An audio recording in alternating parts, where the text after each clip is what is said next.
굉장히 중요합니다. 저울은 뭐 할 때 쓰는 거죠? 무게를 재는 거예요. 그러면 이 자는 뭐 할 때 쓰는 거예요?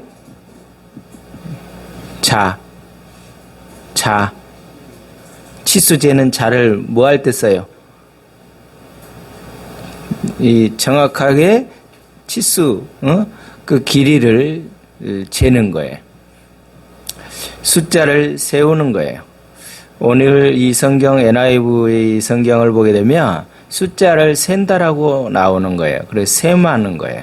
그게 오늘 측량하다라는 거예요. 측량하다. 청량하다, 측량하다. 청량하다, 측량하다. 제가 원래 토목가예요. 토목가는 산발을 놔두고 원래 이렇게 놔두고 어떻게 되죠? 측량을 합니다. 왜냐하면 정확하게 어디 기준점을 두고 여기 지점을 놓고 측량을 해요. 우리 엄 목사님도 제가 알기로는 강원도 영월에서 계실 때 지적이라는 그거를 내가 기억이 나요. 지적도 그런 데서 행정을 일을 했던 것 같아요. 그게 뭐예요? 정확하게 그 지점에서 어느 지점까지 재는 거예요. 오늘 참 그 1절과 2절 보면 엄청나게 차이가 납니다. 1절에서는 뭐라 합니까? 재라. 2절에서는 뭐래요? 재지 마라. 그래서 이 청량하는 그 측정하는 그 곳이 있어요. 아무데나 측정하는 것이 아니에요. 오늘 요한계시록 그 핵심 주제가 무엇이냐? 교회예요, 교회. 왜 이 요한에게 하나님께서 왜 요한에게 하나님의 성전과 제단과 그 안에서 경배하는 예배하는 자들을 뭐하라? 측량하라고 하셨을까? 그 이유를 알아야 돼요. 왜 그런 줄 아세요? 이때 당시 로마의 그 핍박으로 통해서 예수님을 믿는 사람, 예배를 드린 사람들 다 어떻게 해요? 잡혀갔어요. 죽었어요. 직장을 가지고 있던 사람은 어떻게 돼요? 직장을 다 잃었어요. 얼마나 상심하고 힘들어하는 상황이었겠어요. 굉장히 절망했어요. 소망이 안 보였어요. 그럴 때 하나님께서 요한에게 비전을 계시를 보여주신 거예요. 그 내용이 오늘 이 내용을 알려주고 있는 거예요. 참 우리가 오늘도 이 자리에 나왔어요. 한 주 동안 열심히 뭘 했는지 모르지만 그렇죠? 뭘 했는지 몰라요, 여러분. 나름대로 열심히 살았어요. 공부하신 분, 또 가르치는 분, 직장 현장에서 일하시는 분, 하여튼간에 나름대로 열심히들 다 했어요. 그런데 하나님은 오늘 그냥 문인만 그리스도인이 아니라 신령과 진정으로 하나님께 예배하는 사람들, 하나님을 예배하기 위해서 세상에서 혹독한 핍박, 모든 그런 모함을 다 견디고 잘 이겨낸 자들을 어떻게 하라? 신실한 진짜 성도들을 어떻게 돼? 골라내서 측정해내라는 거예요. 여러분 오늘 잘 기억해야 됩니다. 성전 마당만, 성전 저 출입문만 열고 교회 다녔다고 해서 우리는 교인이 아니에요. 믿음이 없이 맹목적인 사람이 수도 없이 많아요. 사명 없이 다닌 사람도 많아요. 그 사람은 결국은 뭐예요? 불신자나 다름이 없는 거예요. 지금 현재 전국에서 지금 다 어떻게 해요? 다 지금 하나님 앞에 예배드리고 있어요. 어디를 통과해서요? 성전 마당을 다 밟고 문을 통과해서 다 들어왔어요.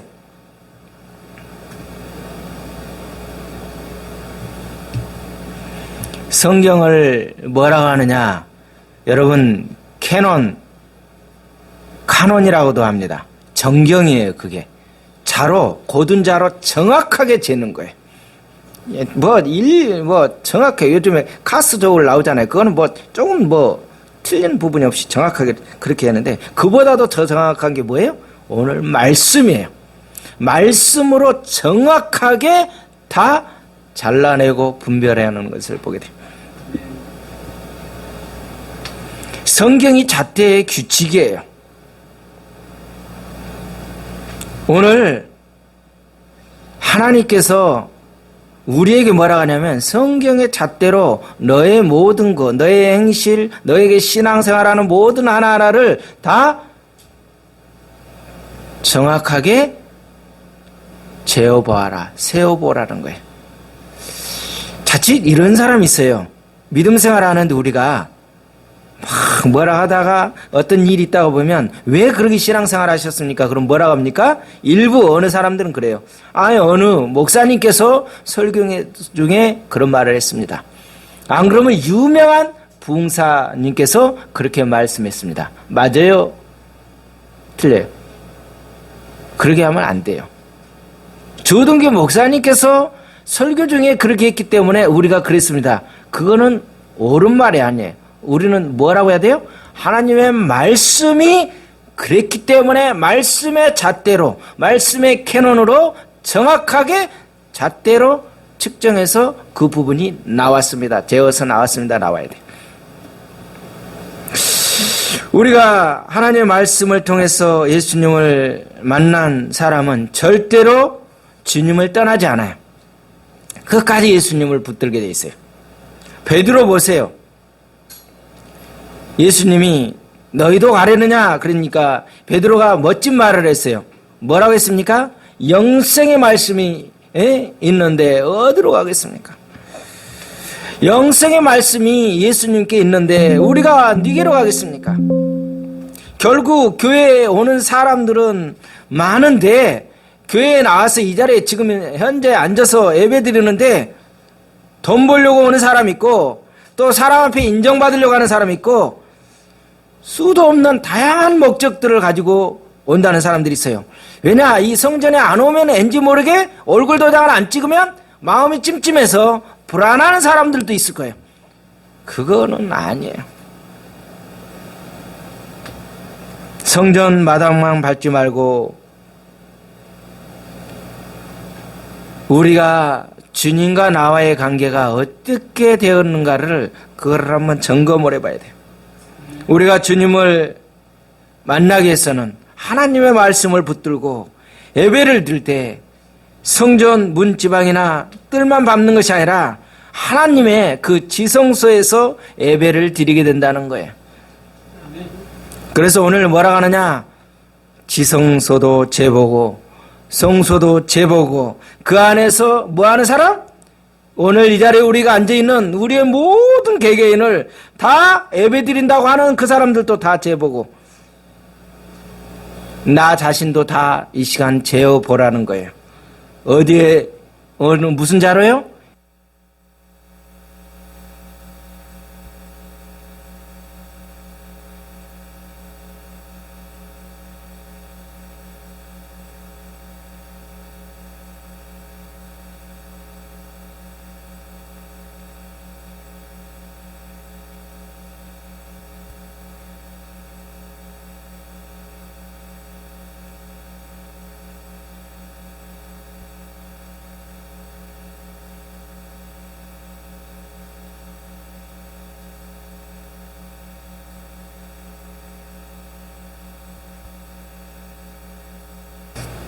이 사람이 증인이에요.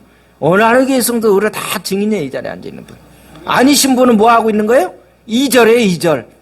2절에 있는 사람은 이 자리에 안 왔어요. 우리 하늘교회.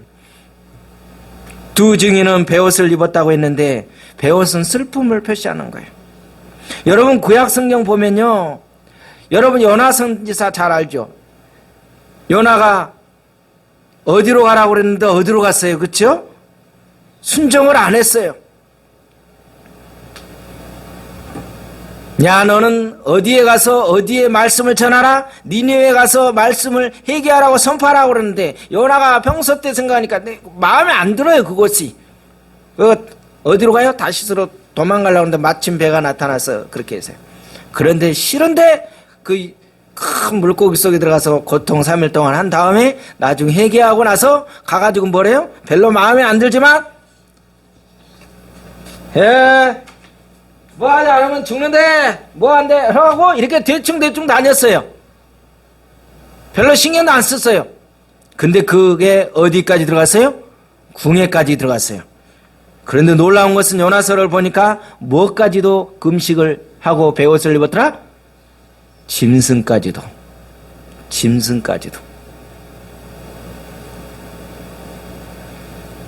여러분, 하나님의 말씀을 대할 때, 하나님의 말씀이 내 안에 들어왔을 때 어떻게 돼요? 우리 안에 놀라운 역사가 일어나야 돼요.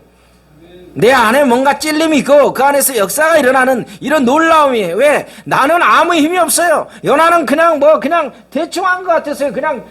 그렇게 성의가 없었어요. 그런데 누가 역사한 거예요? 성령님께서 하니까 왕까지도 안 되겠다 했더니 어떻게 해요? 완전히 하나님의 뜻을 바꿨어요. 진정한 전도자는 뭡니까? 다른 사람, 상대방의 영혼, 회개, 구원을 자기 영혼의 문제인 양 생각하는 사람이 전도자라는 거예요. 그게 증인이라는 거예요. 히브리서 13장 17절에 보니까 뭐라고 합니까? 너희를 인도하는 자들에게 순종하고 복종하라. 그들은 너희 영혼을 위하여 경성하기를 자신들이 청산할 자인 것 같이 한다. 이 다른 사람을 사랑하는 사람, 이 복음을 전하는 사람은 어떻게 해요? 정말 다른 사람의 일을 내 일처럼, 나의 아픔처럼 한다는 거예요. 신명서 19장 15절에 뭐라고 합니까? 사람의 모든 악에 관하여 또한 모든 죄에 관하여는 한 증인으로만 정할 것이 아니다. 두 증인의 입으로나 또 세 증인으로 사건을 정할 것이다. 왜 증인이 나옵니까? 성경에서는 증인은 하나님의 비밀 사건이 나옵니다. 요즘에 성경에서 좋은 용어는 다 써먹어요. 여호와 증인이 와치타와 파수대 자기네들이 증인이래요.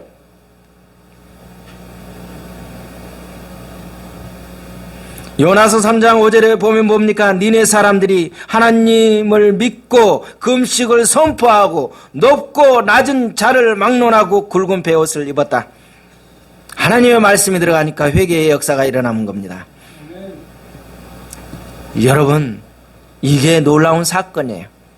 아무리 찬양하고 아무리 웅장한 곳에 예배드려도 말씀이 들어오는데 내 안에서 어떤 것이 아무리 그런 어떤 파동치지 않고 어떤 것도 못 느끼면 어떻게 해요? 그거는 뭐예요? 2절이에요. 2절 성전 마당만 밟고 다니는 거예요.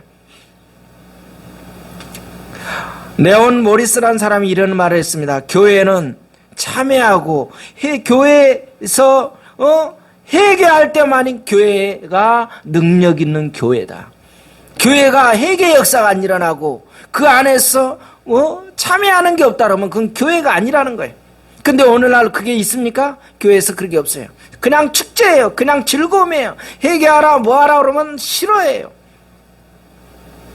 오늘 4절 보니까 그들은 이 땅에 주 앞에서 있는 두 감람나무와 두 촛대니, 오늘 이 4절은요 놀라운, 요즘에 우리 신시대 사람들은 잘 모를 거예요.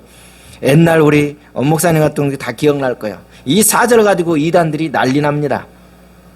옛날에 박태선이라는 사람이 굉장히 유명하신 분이 있어요. 이 사람이 나는 무슨 나무다? 내가 박감람나무다 라고 이야기하고 있어요. 성경에 좋은 거 나오면요 다 자기가 뭐 써먹어요. 이단들 보세요. 다 하니까 뭐 자기 써먹어요. 나는 저감람나무다. 있을 수가 없죠. 여러분요 오늘 여기서 두 감람나무와 두 촛대를 문자 그대로 해석하게 되면 엉뚱한 그 해석이 나오고 자칫 잘못하면 이단들이 될 수가 있어요. 조심해야 돼요. 여기서 두 감람나무 두 촛대는 뭐예요? 역시 증인을 말하는 거예요. 증인. 그런데 거기다가 이상하게 붙여가지고 누구만이? 나만이 참 증인이다. 저 감람나무로 만들면 안 돼요. 여러분 이름 앞에다 해가지고 다 감람나무로 하면 완전 땡감 돌감나무가 되는 거예요. 여러분 감람나무는 예배 드릴 때 쓰는, 왜 감람나무가 이 예배 드릴 때 굉장히 중요한 거예요. 그게 뭐예요? 기름이에요. 기름. 기름을 공급해 주는 거, 이 감람유, 아시죠? 이 성전에서 예배를 드릴 때 가장 중요한 거예요. 기름이 촛대에 들어가서 빛을 발하는 거예요. 이 기름은 바로 성령님을 말하는데, 이 성령님이 임해야 교회가 능력이 나타나죠. 성령님이 역사해야만이 우리가 어떤 부분이 일어나죠. 오늘 두 촛대는 무엇입니까? 계시록 1장 20절의 말미에서 보니까 7촛대는 7교회다라고 이야기했습니다. 두 촛대는 바로 교회를 이야기하는 거예요. 두 감람나무와 두 촛대 의미를 종합해 보면 두 증인이 성령의 능력을 받아서 사명을 잘 감당하는 주님의 교회 공동체를 상징한다는 뜻이에요. 괜히 거기다가 더 붙여가지고 이상한 이야기하면 안 돼요. 오늘 보니까 사명을 감당하려면 어떻게 됩니까? 엄청난 능력들이 오는 거예요. 오늘 5절을 봅니까? 만일 누구든지 그들을 해하고자 하면 그들의 입에서 불이 나와서 그들의 온수를 삼켜버릴 것이다. 누구든지 그들을 해하고자 하면 반드시 그와 같이 죽임을 당할 것이다. 여러분, 하나님의 말씀은 뭐가 있어요? 씨가 있어요. 씨. 하나님의 말씀을 받은 자들에게는 씨로 역사한다고 그랬어요. 그래서 베드로전서 1장 23절을 보니까 뭐라고 합니까? 너희가 거듭난 것은 썩어질 씨로 된 것이 아니다. 거듭난 것이 썩어질 씨로 된 것이 아니다. 썩지 아니할 씨로 된 것이니 살아있고 항상 있는 하나님의 말씀으로 되었느니라. 말씀은 씨입니다. 생명입니다. 살아있기 때문에 받아들이기만 하면 이 시간 저와 여러분을 통해서 역사하는 거예요. 제가 아무리 말을 잘하고 유창하게 설교를 잘해서가 아니라 어법이 틀리고 모든 게 D.L. 무디가 초등학교도 안 나오고 구두 수석인공이 설교하는데 한 번 하는데 어떻게 해요? 말로 할 수 없을 정도로 수도 없이 틀렸어요. 근데 그 설교 듣고 있는 중에 어떤 사람은 지금 D.L. 무디가 하도 틀리니까 그걸 얼마나 몇십 번 틀리고 있나 그걸 다 체크하고 있어요. 그걸 이야기하고 있어요. D.L. 무디가 뭐라 할게요? 바로 오늘 2절 같은 그런 말이에요. 너는 성전 마당만 밟고 있지만 너는 구원받지 못한 불쌍한 사람이다 이거예요.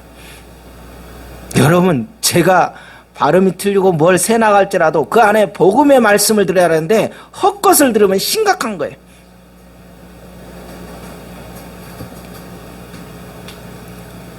우리가 영적으로 살아나야 돼요. 그러려면 말씀이 들어와야 돼요. 말씀을 받아들이지 않는 자들에게는 불의 심판으로 나타난다는 거예요. 두 증인은 구약에서 강력한 능력으로 적들을 물리쳤던 모세와 엘리야를 섞어놓은 듯한 그 능력을 가지고 있는 놀라운 역사가 있죠. 그런데요, 놀라운 것은 뭐예요? 이 능력자들이 힘없이 뭐 했어요? 죽음을 당하는 거예요. 힘없이 죽음을 당하는 거예요.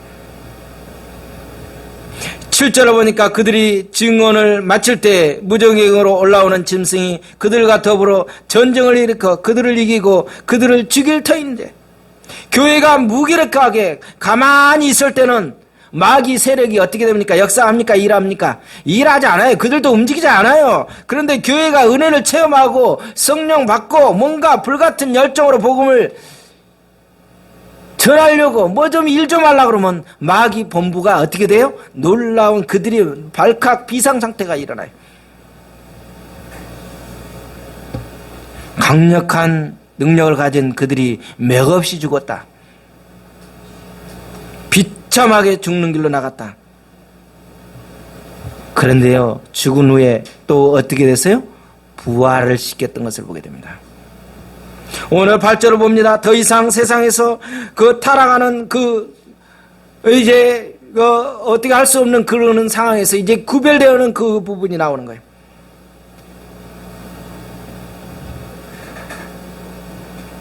우리가 예수를 믿는데 하나님의 자녀인데 세상 사람인지 예수를 믿는 사람인지 하나님의 자녀인지 구분이 안 되는데 오늘 이 두 증인은 확실하게 자기의 본분을 다했어요.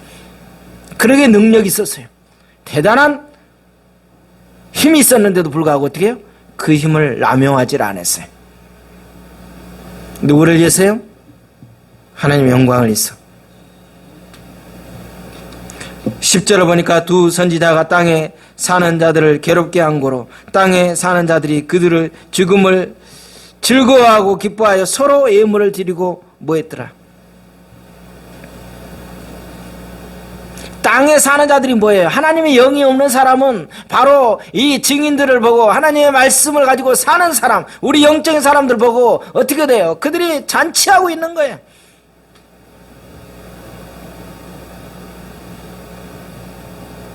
우리가 진심으로 하나님의 말씀을 붙잡고 생활 현장에서 제대로 살기를 시작하면 하나님의 영이 없는 사람들이 어떻게 됩니까? 괴로워하는 거예요. 괴로워하는 거예요. 우리는 적당히 섞여 살거나 아니면 뭐 적당하게 이렇게 살아서는 안 된다는 거예요. 둘 중에 하나가 돼야 되는 거예요. 둘 중에 하나가. 교회가 땅에 거하는 세상 사람들을 실제로 괴롭게 한 것이 아니에요. 우리 교회가 어떻게, 우리 믿는 사람이 어떻게 세상 사람들을 괴롭게 하는 것입니까?